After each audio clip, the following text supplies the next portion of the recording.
لیکن جب مجھ سے بھی کوئی پوچھتا میرا تو پیسہ ڈوب جائے گا. تو اویئرنیس سچی بات ہے نہیں ہے.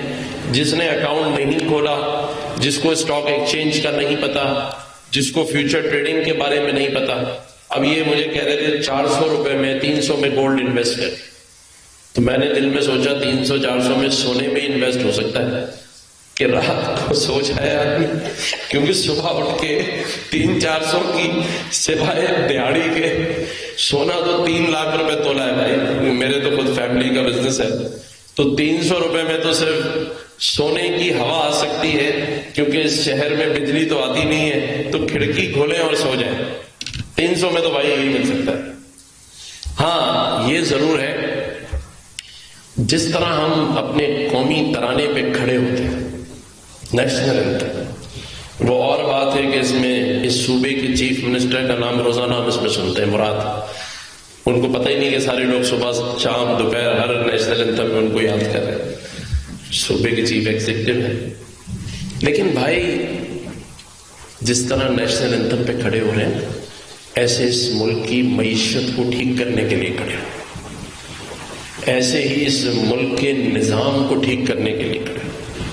ہم 5 سال میں ایک دفعہ ووٹ دینے کی لائن میں جیسے کھڑے ہوتے ہیں، ایسے پورا سال، پورے 5 سالوں اس نظام کو معیشت کے، معاشرت کے مضبوط کرنے کی ضرورت.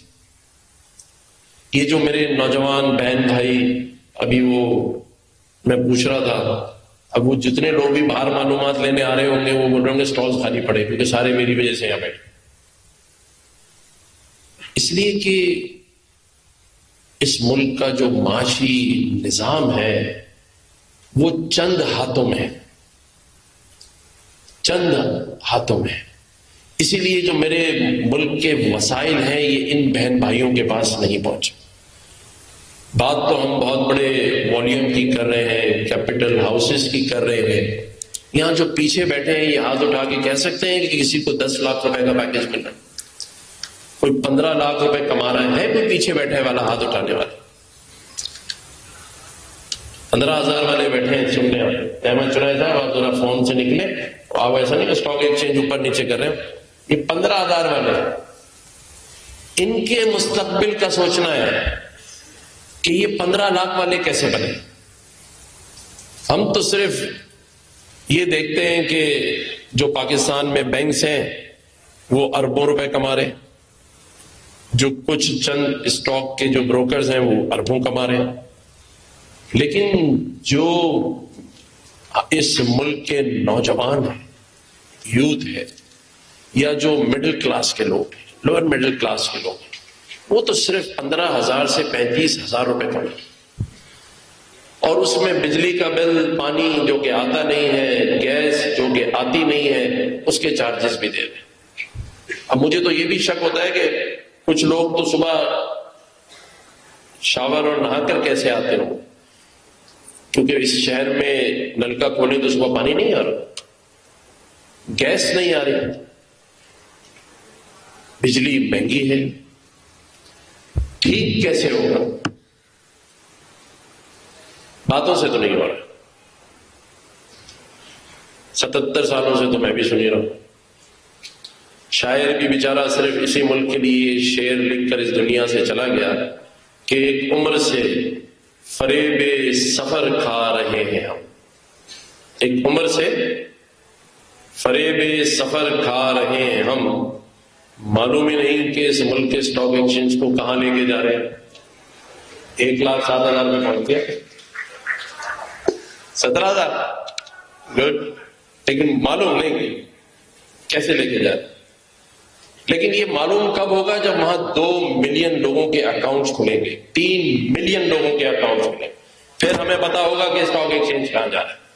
پھر ہم کہہ سکتے ہیں کہ چند ہاتھوں میں نہیں ہے، ہمارے ہاتھوں میں. ہم جب تک اس نظام کا حصہ نہیں بنیں گے، جیسے 300 روپے میں اکاؤنٹ ضرور کھولیں، میں یہ کہتا ہوں، کیونکہ آپ کو پتا ہوگا کہ آج گولڈ کا ریٹ کیا ہے، گولڈ کہاں جا رہا ہے. اسٹاک ایکسچینج میں اکاؤنٹ کھولیں احمد بھائی، تاکہ پتا ہو کہ یہ احمد چنائے بھائی اس کو لے کے کہاں جا رہے ہیں. مجھے لگتا ہے اس طرح کو نہ روکا تو کہیں چاند پہ نہ لے جائے. لیکن میں ابھی 2 دن پہلے اسلام آباد میں چائنا کے ایمبیسڈر سے ملا. میں نے ان سے ریکویسٹ کہ آپ دنیا کی بہت بڑی جو one of the largest economy ہے اس کا حصہ ہے، پاکستان اسٹاک ایکسچینج میں بھی اپنا ایک ڈائریکٹر منتخب کرائے اور اپنی انویسٹمنٹ ہمارے اسٹاک ایکسچینج میں. میں چاہتا ہوں کہ سنگاپور کا بھی ایک ڈائریکٹر ہمارے اسٹاک ایکسچینج میں آ کے بیٹھے، کیونکہ اگر ہم مجھ سے کہہ رہے تو بھائی اس نے اپنے گھر میں لایا، مجھے تو نہیں کال لائی. اچھا، میں یہ کہہ رہا ہوں کہ جب تک ہم اپنے والیوم کو بڑا نہیں کریں، جب تک ہم اپنے جو ہمسایہ ملک کے دوست ہیں ان سے یہ نہ کہیں کہ آئیں آپ ہمارے فیوچر ایکسچینج کے اندر، ہمارے اسٹاک ایکسچینج کے اندر آ کے اپنے ڈائریکٹرز بٹھائیں، تب جا کے پاکستان دوستی زندہ باد کے نعرے لگائے ہیں. یہ تو نہیں ہے کہ آج UAE جسے ہم نے ایئر لائن بنانا سکھایا، جسے